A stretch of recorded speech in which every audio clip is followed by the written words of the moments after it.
स्वागत है दोस्तों द लास्ट लेसन के पार्ट 4 में। आज हम उतरने वाले हैं उस रहस्यमयी सागर में जहां लहरों के नीचे छिपा है एक प्राचीन नगर और वहां 8 अमर रक्षक जो सदियों से किसी के जागने का इंतजार कर रहे हैं। चलिए समंदर की गहराइयों में उस राज से मिलते हैं जहां वक्त थम चुका है लेकिन कहानी अभी जिंदा है। वो बालक अब अरुण के नाम से जाना जाता था। हालांकि जाना शायद सही शब्द नहीं था क्योंकि कोई वास्तव में उसे जानता ही नहीं था। वो उसी कस्बे की गलियों में बड़ा हो रहा था पर लोग उसके बारे में कुछ कह नहीं पाते थे। कुछ उसे अनदेखा कर देते, कुछ बस नज़र फेर लेते जैसे उसकी उपस्थिति ही कोई अनजाना बोझ हो। अरुण कभी शिकायत नहीं करता था, उसे समझ नहीं आता था कि ये दूरी क्यों है, पर धीरे धीरे उसने महसूस किया कि जब भी वो किसी की आंखों में देखता है तो उसके भीतर एक सच खुल जाता है। कौन कितना झूठा है, कितना निर्दोष, किसने कितना पाप किया और किसने कितनी माफ़ी नहीं मांगी। उस दिन से उसने तय कर लिया कि वो किसी की आंखों में देखेगा ही नहीं। वो लोगों से दूर रहने लगा, यहाँ तक कि अपने ही माता पिता और बहनों से भी, क्योंकि सच देखना आसान नहीं था और उस सच का बोझ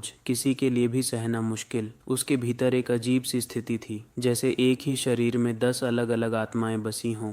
हर आत्मा जानती थी कि क्या होने वाला है, पर कोई भी यह नहीं जानती थी कि क्यों। वो हर चीज़ महसूस करता था, कौन कहाँ झूठ बोल रहा है, कौन किस पल मरने वाला है, कौन किस बात पर ईश्वर को कोस रहा है, पर खुद के बारे में उसे कुछ भी नहीं पता था। कभी कभी वो बस रुक जाता और ऐसा लगता जैसे समय उसके चारों ओर थम गया हो। उस पल वो सब कुछ देख सकता था, हर दिशा, हर आवाज़, हर स्मृति, पर जैसे ही कोई उसे छूता वो सब गायब हो जाता। उसे नहीं पता था कि ये वरदान है या श्राप, पर कहीं भीतर से एक नाम गूंजता रहता था, धीरे, बहुत धीरे, जैसे हवा में कोई स्मृति फुसफुसा रही हो।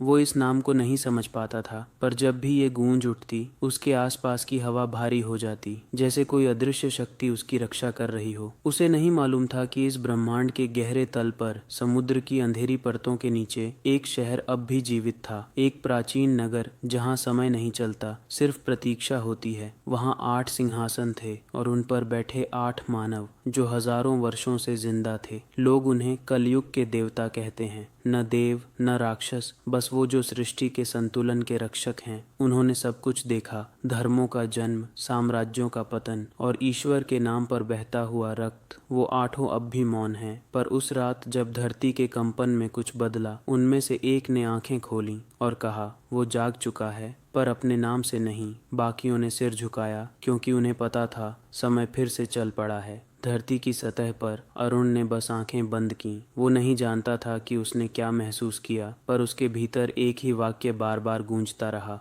कुछ शुरू हो चुका है। समुद्र की गहराइयों में मौन पसरा हुआ था, वही प्राचीन नगर वारनगरा, एक ऐसा शहर जहां समय नहीं बहता, बस प्रतीक्षा टपकती है, बूंद बूंद। वो 8 जिन्हें कलयुग के देवता कहा जाता है, अब भी अपने सिंहासनों पर विराजमान थे। उनके चारों ओर अनगिनत जीव, मानव और आत्माएं निवास करती थीं। सब उसी की तरह दिखते जैसे धरती के लोग, बस अंतर इतना था कि उनमें मृत्यु का कोई अर्थ नहीं बचा था। वो जीते थे जब तक सृष्टि उन्हें जिंदा रहने की अनुमति देती थी। उनमें से कोई राजा नहीं था, न कोई शासक, न अनुयायी। वो सब एक दूसरे पर वैसे ही भरोसा करते थे जैसे सत्ययुग की आत्माएं किया करती थीं। वो जानते थे नेतृत्व का अर्थ किसी एक का ऊंचा होना नहीं, बल्कि सबका एक होना है। लेकिन आज उस मौन नगर में लहरें असामान्य थीं। उनमें कोई संदेश था। गहराई में बैठे वरुणेश, 8 में से एक, ने अपने नेत्र खोले और कहा वो जाग चुका है, पर अपने नाम से नहीं।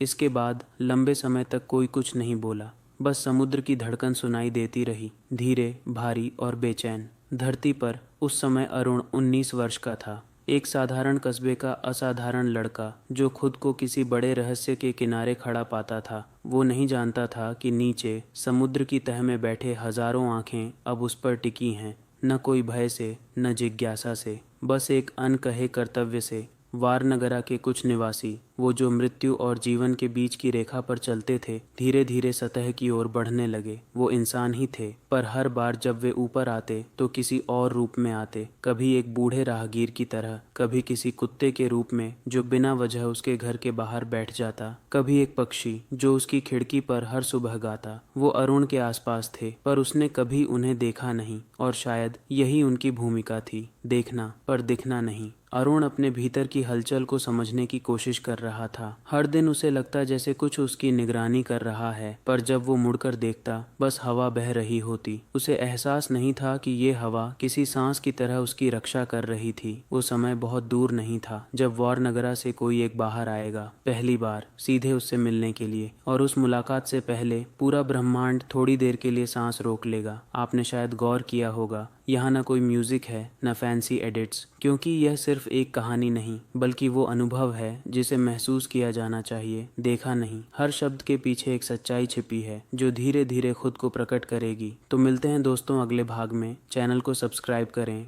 और तैयार रहें, क्योंकि द लास्ट लेसन अभी बस शुरू हुआ है।